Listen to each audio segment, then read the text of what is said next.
You once had a coworker who was gone by Wednesday. On Tuesday, they had a desk and a mug and a project. By Wednesday evening, their name was scraped off the door. By Friday, their email address bounced back like a blank wall. You and your team never spoke of them again. That silence you felt was not just awkwardness. It was the echo of a much older erasure. An erasure so total that a king vanished from history for 3 millennia. His name was Akhenaten. You've probably never heard it before. For most of human history, almost nobody had. That was exactly the goal. Around 1350 BC, this man inherited the richest throne in the world. Egypt was a machine of gold and wheat and stone. It was stuffed with gods, hundreds of them. Osiris ruled the afterlife. Amun ruled the temples. Every village had a local deity with its own festivals and wealth. The priests of Amun owned more land than the king himself. Akhenaten decided they were all false. He proclaimed there was only one divine force. It was the Aten, the visible disk of the sun. Not the sun itself, but the light and heat that came from it. It was a radical abstraction. He told his subjects to abandon the old temples. He ordered the name of Amun chiseled off monuments. Yes, the man who would later be erased started his own chiseling. He even changed his own name. He was born Amenhotep IV. He cast that name aside and became Akhenaten, the effective spirit of the Aten. Then he did something no pharaoh had ever done. He moved the capital. He left the ancient city of Thebes with its massive temple complex of Karnak. He founded a new city in a desert bay on the east bank of the Nile. He called it Akhetaten, the horizon of the Aten. Today the place is known as Amarna. He forced the entire royal court, the army of scribes, the workshops, and the servants to uproot their lives and follow him. The walls of this new city were covered with a strange new art.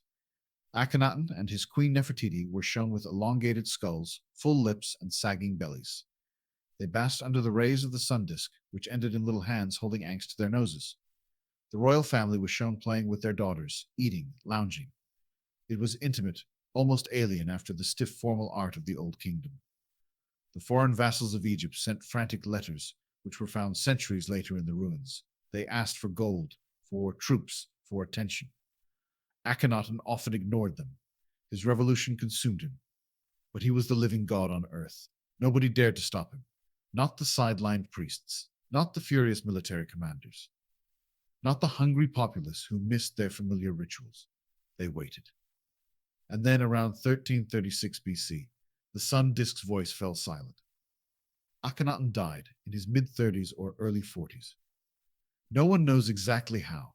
His original tomb was emptied and destroyed so efficiently that its location is still a secret today. The reset began within months. The boy who inherited the throne was a child of 9 or 10. He was likely Akhenaten's son, born of a secondary wife. His birth name was Tutankhaten, the living image of Aten.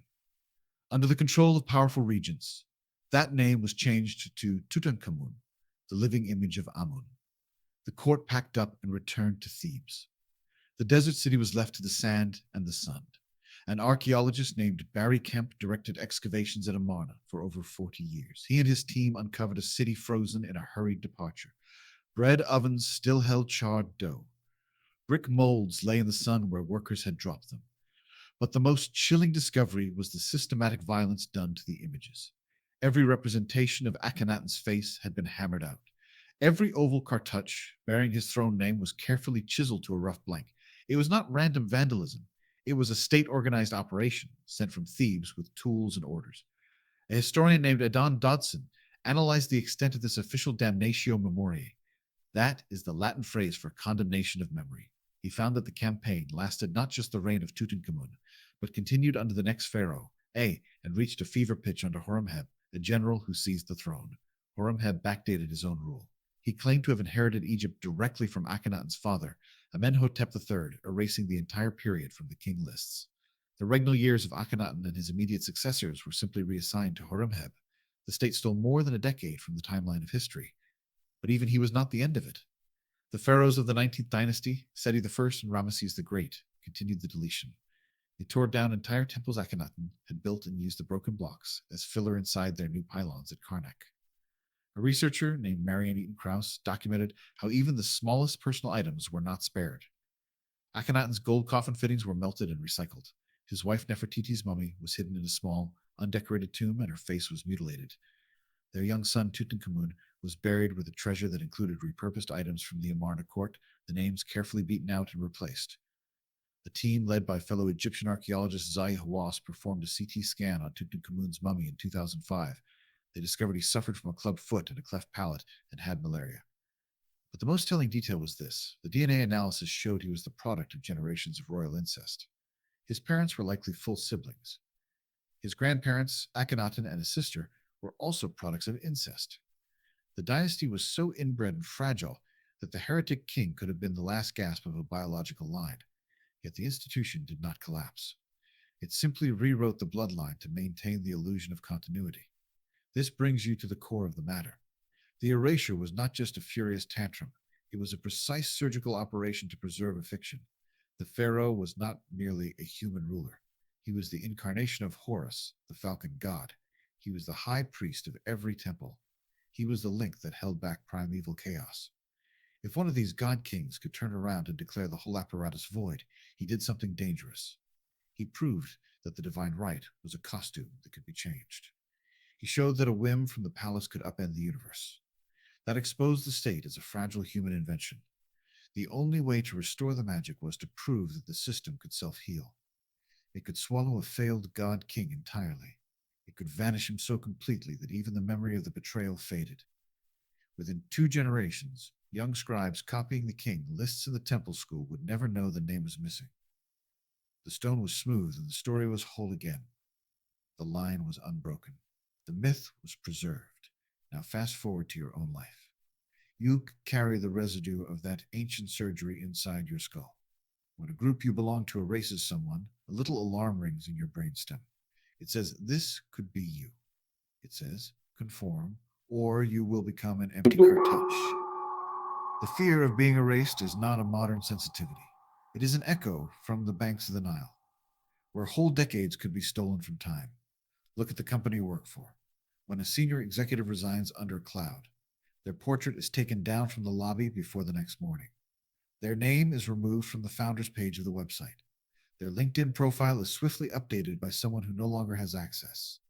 Office stories are retold without their parachute clause. You have witnessed a ritual of memory erasure. The corporation, like the temple priests, needs to pretend the institution never erred. It must show that its leadership lineage is pure and visionary. Consider your own family tree.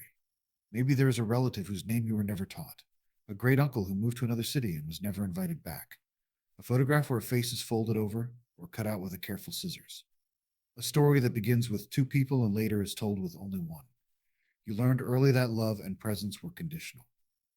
If you strayed too far from the family's image of itself, you too could become a blank spot in the album. Now think about your own digital footprint.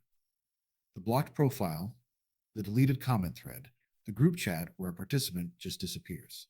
These are the little erasures you perform and receive every week. They are quick, clean, and leave no chisel marks. But they are powered by the same ancient software. The near miss of Akhenaten is terrifying in its depth of success. For over 3,000 years, the Egyptian civilization carried no official memory of him. The Greeks who visited Egypt heard nothing of a monotheist king. The Romans looted obelisks without seeing his name. Christian monks built monasteries in the Theban hills and unknowingly used his smashed temple blocks as roof tiles. When Muslim armies swept across North Africa, the heretic was already nothing. He was a ghost without a name, a void in the stone. And then, in the early 1820s, a French scholar named Jean-François Champollion cracked the code of hieroglyphics. He and his colleagues began to find cartouches that did not match the known list of pharaohs. A British Egyptologist named Flinders Petrie arrived at Amarna in the 1890s. He dug into the mounds and pulled out painted floors, clay tablets, and the broken torso of a king with a strangely feminine body. Piece by piece, the story was dragged back from the sand. The memory was recovered. But it was a close thing. If the ancient workers had thrown a few more blocks into the kiln, if the last hidden tomb had collapsed a few degrees differently, you would never have known. He would have been truly erased. And this is where the story comes back to you. Every time you walk past an empty desk, you are walking past a possibility of your own erasure. Every time you see a name scrubbed from a plaque, you are watching the same chisel strokes that once shaped a kingdom. The tools have changed to keyboards and policy memos, but the ambition is identical: to prove to the living that the institution can protect its story at any cost. You felt that sting the last time you searched for an old friend and found their social media blank. The last time you noticed someone was missing from a wedding photo. The last time you stood in the ruin of a relationship and realized that the other person had already rewritten the narrative without you in it. You were the heretic king of their personal history, and they're chiseling you away right now, one silent day at a time.